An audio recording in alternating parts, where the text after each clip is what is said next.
John's life takes a dark turn when he seeks wealth through a dangerous ritual, promising untold riches but with an unimaginable cost. As he embraces his newfound fortune, he starts to realize that the price of power is far steeper than he ever imagined. Each night, he locks himself away, but what happens behind closed doors is more horrifying than he can comprehend. With every passing day, his humanity slips away, leaving only a beast in his place. Now, as his terrifying transformation intensifies, John must face the chilling truth of what he has become before it's too late. John was the eldest of 3 children born to Madam Gloria and her hard-working husband. The family, though not wealthy, enjoyed a modest and content life.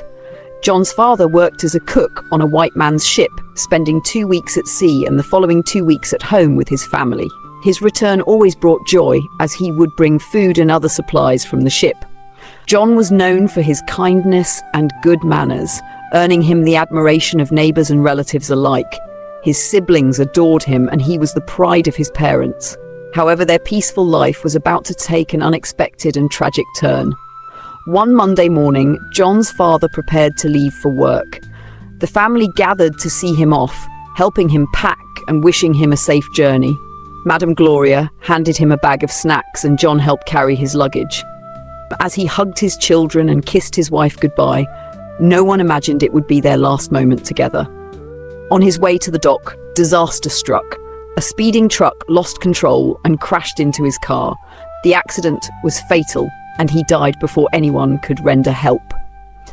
By evening, news of his death reached Madam Gloria. The loss shattered the family. Madam Gloria collapsed upon hearing the news, and John, along with his younger siblings, was overwhelmed with grief. Their once lively home turned into a place of mourning. The community too was heartbroken, as John's father had been a beloved figure. A few days later, the captain of the ship visited the family. Touched by their plight, he gave Madam Gloria 30 million naira to help support her and the children. This gesture, meant to secure their future, instead became a source of their downfall. At first, Madam Gloria expressed her gratitude and promised to use the money wisely. She spoke about starting a business and ensuring her children received a good education. But soon, her focus shifted. She purchased a luxury car, claiming it was essential for her new lifestyle. Madam Gloria began attending extravagant parties, drawing the attention of a man who became her lover. Her priorities changed, and she started spending recklessly, leaving her children in a struggling public school. The family moved to a more expensive house, but rumors about her affair and her extravagant lifestyle spread through the neighborhood. Within a year, the money was gone. Madam Gloria had squandered it all on frivolous purchases and her lover, who eventually left her. Desperate for cash, she sold her car, but instead of using the proceeds to rebuild their lives, she continued her reckless habits. The family was forced to leave their home and relocate to a small apartment in a poor neighborhood. John and his siblings dropped out of school, their futures dimmed by their mother's poor choices. In an attempt to survive, Madam Gloria started a small plantain selling business. Every day, she would arrange the plantains on a tray, and John would carry it on his head, walking through the streets to sell them. Despite his hard work, the income was barely enough to feed the family. Madam Gloria grew increasingly bitter, and her frustrations were often directed at John. She blamed her misfortunes on spiritual forces, refusing to take responsibility for her actions. Her friends, who had once surrounded her, abandoned her, leaving the family in isolation. John, burdened by his mother's decisions, resolved to fight for a better life. Despite the overwhelming challenges, he was determined to rise above their circumstances and protect his siblings, holding on to hope for a brighter future.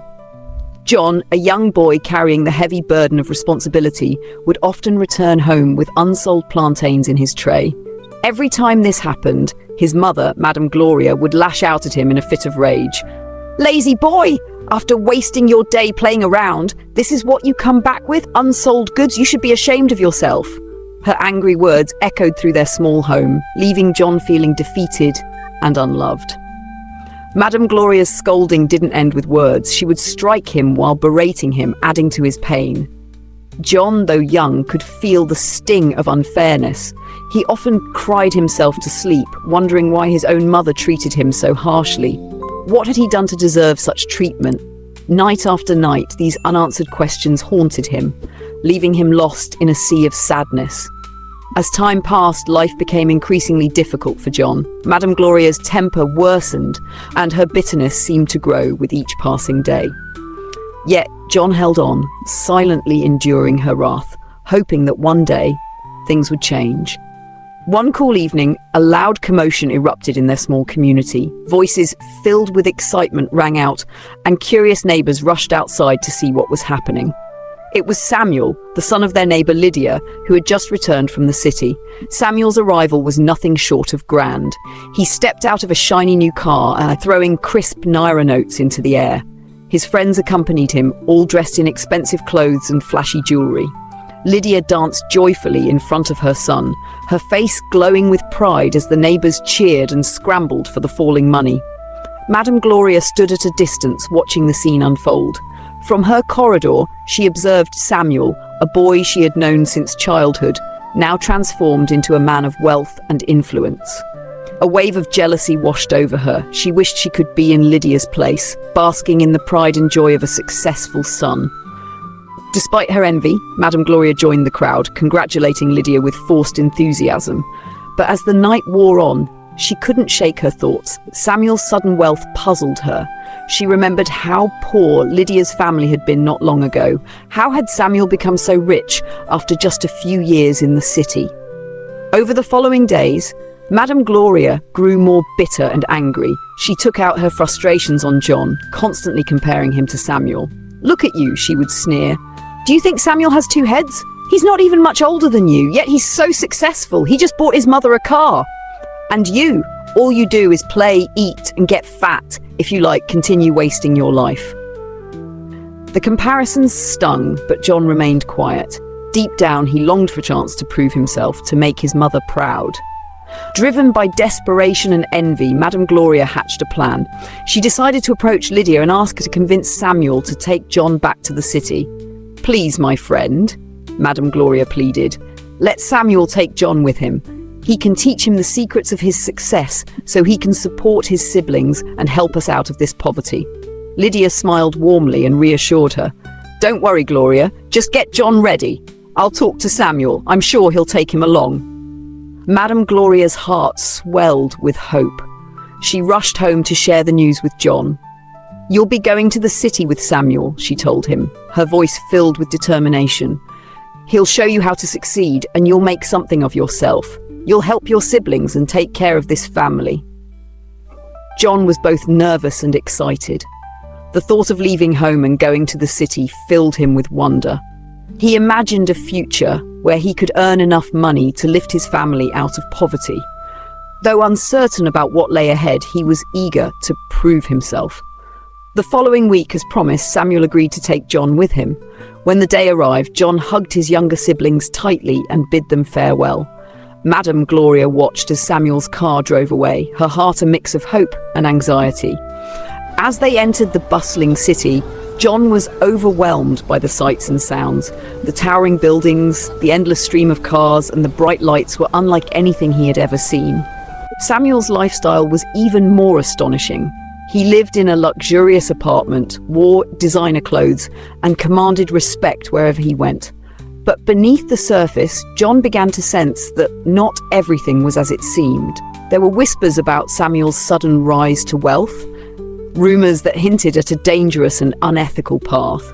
John's excitement slowly gave way to unease as he realised that his journey to success might come with a price he wasn't prepared to pay.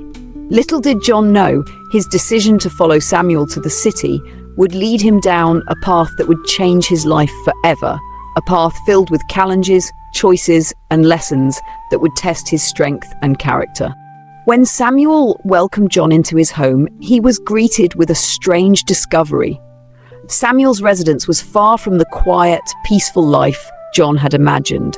Instead of a traditional household, the house was filled with young men who appeared to be in a constant state of busy work. Phones and computers were everywhere, and the hum of activity was palpable.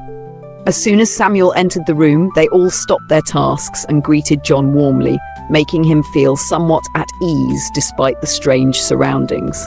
That evening, Samuel sat down with John to explain the rules of the household and, more importantly, the secret behind his newfound wealth. With a smirk crossing his face, Samuel told John that his success was not due to hard work in the traditional sense. Instead, he had discovered a way to scam wealthy individuals out of their money. He explained that if John was willing, he would teach him the exact methods he used to make money so quickly, allowing John to achieve the same level of success. "How do you think I was able to buy this big house and these fancy cars within 2 years?" Samuel asked, his smile widening as he looked at John. "It wasn't by working a regular job, that's for sure." John sat there in silence for a moment. The path Samuel was offering was the complete opposite of everything he had expected. He had hoped for a chance to earn money through hard work and perseverance, but here was Samuel, showing him a way that seemed easy, albeit questionable. Despite the moral implications, John knew deep down that he was desperate to escape his life of poverty and to help his family. His mother especially had been struggling for so long. He felt he had no choice but to follow Samuel's advice, even if it meant stepping into an unfamiliar and potentially dangerous world. And so, Samuel began to teach John the tricks of the trade, how to manipulate and deceive wealthy individuals into parting with their money. John, though skeptical at first, grew more excited as he saw the possibilities. The idea of living a life of luxury like Samuel was too appealing to resist. Yet, there was more to this world than John had realized, and soon he began to see the darker side of it. As the days passed, John worked hard at learning the scam techniques, but things weren't going as smoothly as he had hoped. The rich targets he was supposed to deceive were not as easily fooled as he had been led to believe. Despite his best efforts, the results were underwhelming. Nothing seemed to work, and he became increasingly frustrated. Meanwhile, Samuel, who appeared to be doing little work himself, was spending large sums of money without any visible effort. Every night, he and his friends would hit the nightclub where they threw money around carelessly, surrounded by women fawning over them. The carefree lifestyle Samuel led seemed to have no end, yet John's attempts to replicate that success were faltering. Soon, John began to notice the pattern. While he was struggling to make any real progress, Samuel and his friends continued to live lavishly, throwing money around without concern. John felt a deep sense of frustration and confusion. Why was Samuel's wealth so effortless, while his own attempts at success were constantly falling short? The disparity between the two began to gnaw at him, and John couldn't shake the feeling that something was wrong. As time went on, the pressure from his mother back home grew unbearable. "John, have you forgotten us?" she would cry out over the phone. "Your siblings are out of school, and even getting food on the table is a struggle. When are you going to send us money?" Her words struck at John's heart, and he felt an immense weight of guilt. He had promised her that he would send money home as soon as he could, but despite all his efforts, he hadn't been able to send even a small sum. His mother's constant complaints only added to his sense of failure. "You're just like Samuel, right? Why can't you be like him? Just last month he bought his mother a house, and yet you can't even afford a bicycle. You're a disgrace." She would scold him, her words cutting through his resolve. The constant comparisons between him and Samuel made John feel smaller and smaller. He wasn't succeeding the way he had hoped, and his mother seemed to think he was just lazy and incompetent. Her harsh words became a daily reminder of his struggles, and the pressure to send money home intensified. On top of all that, John became a sort of joke among the other young men in Samuel's house. Since he wasn't making money like they had expected, he was relegated to doing all the menial chores. He woke up early every morning to clean the house and wash their dirty clothes. This, he thought bitterly, was not why he had come to the city. He had left his village with the hope of earning money to support his family, not to become a servant in someone else's lavish home.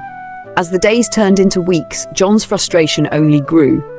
He had come to the city with dreams of success, but instead he was stuck in a vicious cycle of disappointment and humiliation. Yet, despite everything, he was determined. He had to make it work. He couldn't let his mother's sacrifices be in vain. He had to find a way out of this mess, no matter what it took. The feeling of being stuck in this lifestyle, working tirelessly without reward, gnawed at John's resolve. But still, the thought of the wealth and success that Samuel had so easily obtained kept him going. Somewhere deep down, John knew that the road to success wasn't going to be easy. But he was willing to do whatever it took to turn things around, no matter how far down the wrong path he had to go. John was in a state of utter dejection. For months he had followed Samuel's advice, adhering to every detail of the scam scheme he was taught, yet nothing had changed. Every night he stayed up, furiously typing away on his laptop, trying to convince wealthy individuals to part with their money. Yet all he had received were a couple of iTunes cards, sums that seemed like fortunes at first, but ultimately amounted to nothing. His frustration was growing, and he had no real answers, no tangible results to show for his efforts. That evening, John felt a mixture of fear and determination. The time had come to confront Samuel, to ask the question that had been gnawing at him for months. Why? He wasn't sure how Samuel would react, but he had to know why things weren't working out for him. He had seen the life Samuel was living, luxurious, carefree, and he couldn't help but feel like he was missing something. So, with a heavy heart, he approached Samuel. "Boss," John began cautiously, his voice low but steady. "I've been here for months now, and I still have nothing to show for it.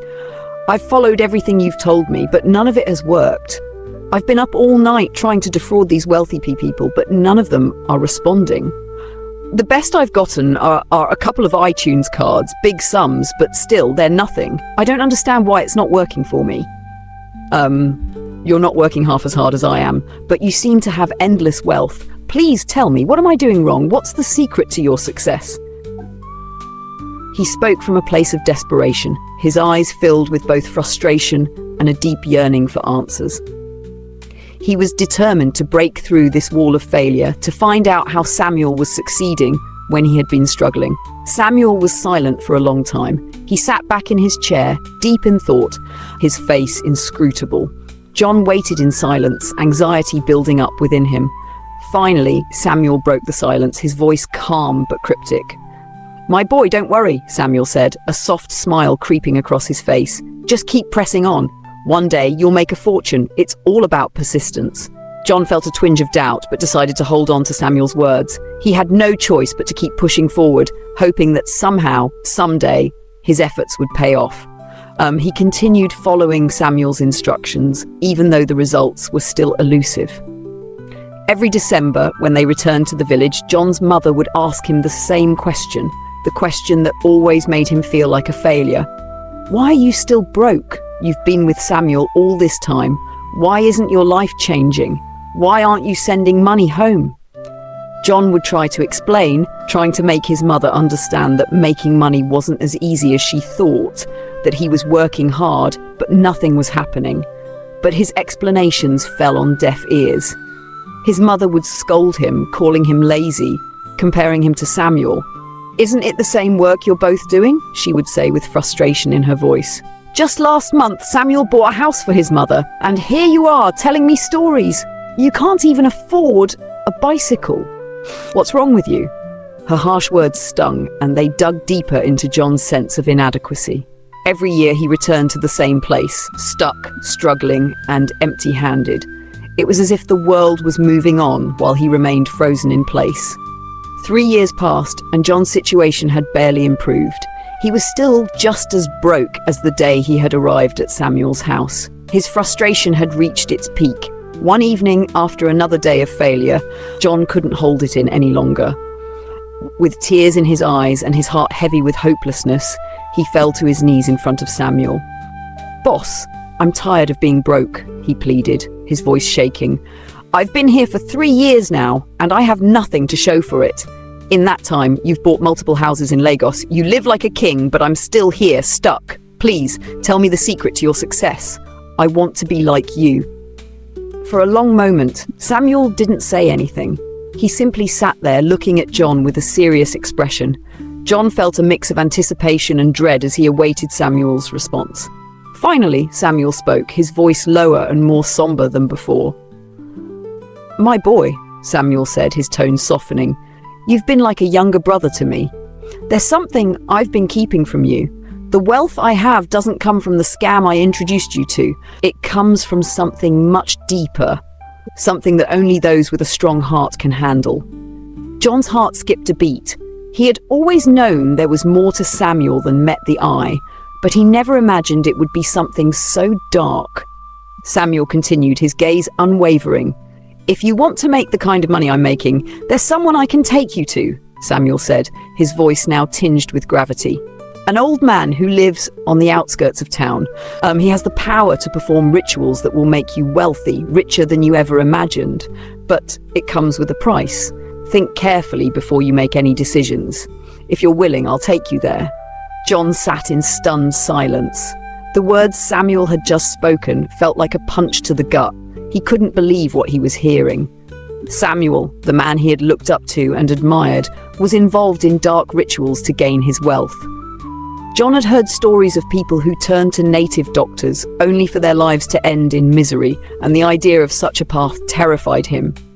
Despite his envy of Samuel's life and the lure of wealth, John was not ready to sacrifice his future for a quick fix. He had heard enough to know that such a decision could ruin his life. But still the temptation lingered, gnawing at him. For days, John wrestled with his thoughts. The allure of instant wealth was tantalizing, but the fear of the unknown was a powerful force. In his confusion, he turned to the only person he could trust, his mother. He confided in her, telling her everything Samuel had revealed to him, the dark secret behind his wealth and the proposition to visit the old man for rituals. His mother listened quietly as John poured out his heart. She didn't interrupt, but when he finished, there was a long pause before she finally spoke. Madam Gloria was taken aback by John's hesitation, unable to comprehend why he was suddenly backing down from the decision they had made together. "What are you waiting for?" she asked, her voice firm yet filled with reassurance. "You need to follow Samuel to the barber. Don't be afraid, John. Samuel has undergone this ritual and he survived. You should be thankful that he's even willing to take you to the native doctor in the first place." Her words were filled with conviction, offering John a sense of comfort. With his mother's reassurance, John's mind was made up. Despite the fear lingering within him, he was ready to take the next step. The thought of becoming worthy, of finally living a life of affluence, drove him forward. The next morning, Samuel arrived, his demeanor more encouraging than ever. John shared his decision with him, confirming that he was ready to follow him to the shrine. Samuel smiled with approval. He had been waiting for this moment. True to his word, Samuel led John to the old man's shrine later that day. Upon their arrival, Samuel explained the purpose of their visit to the native doctor. The old man burst into a fit of wild laughter, speaking in a language that sounded like gibberish, as if communicating with spirits from another realm. His voice was erratic and his words were incoherent, filled with mysterious chants. After several moments of this strange behavior, the old man finally stopped and turned to John, his face becoming more serious. "My son," he began, his eyes piercing, "your desire to become a man of great wealth has been accepted by the great Ikuku. But first, are you ready to pay the price?" John's heart pounded in his chest. He didn't hesitate for a moment. "Yes, Baba," he answered, his voice steady but filled with determination. "I'm ready to pay any price to be worthy." His words were resolute, and for the first time the fear in his heart began to fade. He had made up his mind, and nothing could stop him now. The old man nodded approvingly, then continued, "I will perform some sacred rituals. You will lie in this coffin for 7 days. After the 7th day, you will be transformed. You will attract wealth in the same way that honey attracts flies." The idea of lying in a coffin for an entire week sent a chill down John's spine. He could feel his legs tremble with unease, but he remained resolute. He gripped the edge of the chair he was sitting on, trying to mask his anxiety. Samuel noticed his hesitation and placed a reassuring hand on his shoulder. "Don't be afraid, John," Samuel whispered softly. "I've gone through this ritual myself, and so have many of my rich friends. It will be over before you even realize it, and you'll be one of the big boys in no time." John's fear was still there, but he trusted Samuel. He knew that Samuel had already experienced this, and he wasn't about to let the opportunity slip away. With a deep breath, John stood up, his legs still shaky, and slowly walked towards the coffin. The native doctor handed him a concoction to drink. John took it, and within moments he fell into a deep, almost trance-like sleep. Samuel, knowing the ritual had begun, left the shrine and headed home. He would return after 7 days to bring John back. For the next 7 days, John remained in the coffin, undergoing the ritual. His body ached, and the eerie silence of the shrine weighed heavily on his mind. But on the 7th day, John was jolted awake, his body racked with severe pain. Every muscle felt heavy, and he could barely move. He felt weak and exhausted, as though every ounce of energy had been drained from him. True to his word, Samuel was there, right on time to carry John back home.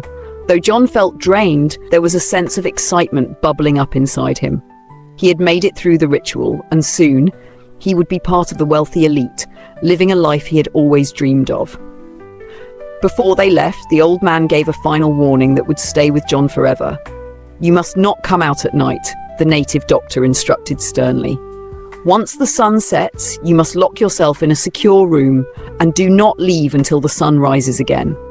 Once a week, you must lock something of value in your room with you. Do this, and you will see the wealth you command." John felt a wave of confusion and fear wash over him at the mention of locking something away in his room once a week. But Samuel, ever the guide, remained calm. The old man's warning, though cryptic, was part of the process, and Samuel had endured it himself. With heavy hearts, they began their silent journey back home. John's mind raced with thoughts of what he had just experienced and the future that lay ahead. Despite his weariness, there was a sense of anticipation building inside him. This was just the beginning, and he was determined to fulfill his end of the bargain. Once John and Samuel returned home after their visit to the native doctor, Samuel couldn't shake off the ominous warning the old man had given them. The condition to lock himself away every night after sunset and only emerge when the sun rose was unsettling. Samuel was deeply disturbed by the foreboding tone of the warning. He knew the old man's words carried weight, and he couldn't afford to ignore them. Despite his inner turmoil, Samuel quickly set into motion the plan they had discussed. He and John went out in search of a woman, as John had been instructed. The task was not difficult for Samuel. His wealth and presence made him irresistible to women, and it wasn't long before they found a beautiful young woman who was eager to spend the night with John. She followed them back to the house, blissfully unaware of the terrifying fate that awaited her. As night began to fall, John led the woman to his room. They locked the door behind them, as per the instructions from the old man. From the outside, Samuel stood still, watching the door. His heart raced, uncertain of what was unfolding behind it. To ease his nerves, he instructed everyone else in the house to go out to a nearby nightclub, leaving him alone with John and the woman. Inside, everything seemed normal. John and the woman spent time together and eventually fell asleep. However, as the hours ticked by, Samuel began to notice strange sounds emanating from the room. What began as low growls soon escalated into something much more horrifying. A piercing scream shattered the night. The woman inside the room with John was screaming. Samuel froze, his heart pounding in his chest. The scream was followed by more growling and sounds that made his blood run cold. He dared not open the door, fearing whatever was happening inside. The bizarre noises continued for what seemed like hours before they suddenly stopped. Samuel sighed with relief, but his mind raced, wondering what had occurred. He tried to calm himself, hoping it was just a figment of his imagination or perhaps the result of too much wine. But he couldn't shake the sense of dread that had settled over him. The following morning, Samuel mustered the courage to check on John. He slowly approached the door to John's room, his hands trembling as he reached for the doorknob. When the door finally creaked open, the sight before him was far worse than he had feared. John lay on the floor, exhausted and spent, while the room around him was in complete disarray. The walls were covered in blood, and deep claw-like scratches marred the surfaces. It looked as though a wild animal had ransacked the room. But what troubled Samuel most was the absence of the woman. Her clothes had been torn to shreds, and there was no trace of her anywhere. Only the remnants of her torn clothes remained as evidence that she had been there. A chill ran down Samuel's spine as he realized the horrific truth. Whatever had taken place in that room last night had taken her. Despite the terrifying scene, Samuel couldn't help but notice the piles of money scattered throughout the room. There were bills from all over the world, confirming that John's financial fortune had finally arrived. For a moment, Samuel was elated for his friend.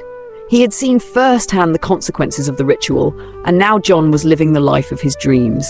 He could buy anything he wanted, and respect followed him wherever he went. Women flocked to him, and he was able to send money home to his mother, making her proud. Yet, amidst the wealth and success, John was a deeply troubled man. Every night he locked himself in his room, but when morning came, the room was always in chaos. It looked as though a violent creature had torn through everything. The room was filled with blood, and the woman who had spent the night with him was nowhere to be found. John began to piece the unsettling truth together.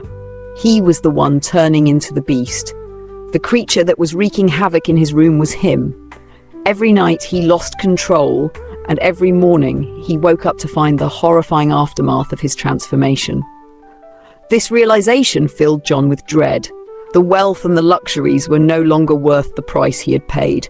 He was living a nightmare, and he feared the monster he was becoming. Yet, despite his terror, there was no escaping the dark pact he had made. As the days passed, the realization sank deeper.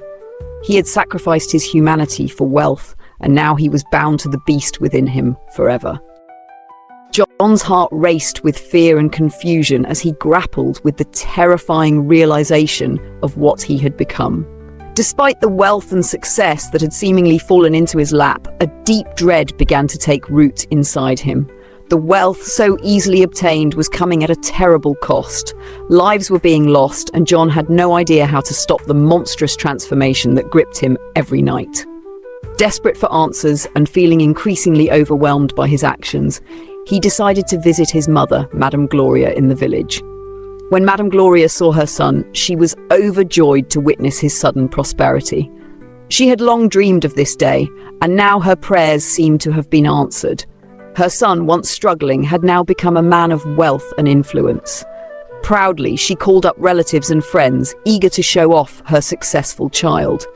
Little did she know, behind John's seemingly innocent demeanor was something far darker, a beast waiting to be unleashed.